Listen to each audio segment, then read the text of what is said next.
पंतप्रधान नरेंद्र मोदी यांच्या नेतृत्वाखालील सरकारने आपल्या कार्यकाळाची 11 वर्ष पूर्ण केली असून त्यानिमित्त भंडाऱ्यात पत्रकार परिषदेचे आयोजन करण्यात आले होते।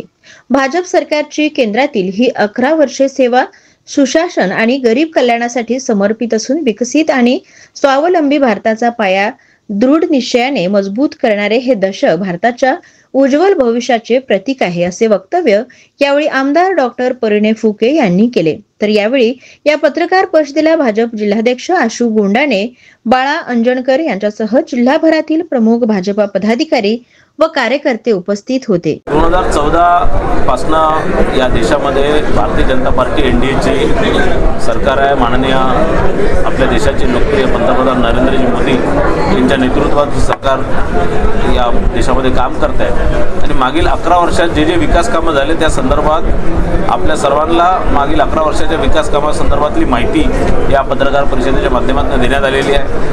अनेक जे प्रकल्प असतील, अनेक विकास कामं असतील, गरीब कल्याणाचे कामं असतील, सुशासन असतील, या सगळ्या माहिती देण्यासंदर्भात ही आज प्रेस कॉन्फरन्स घेण्यात आली।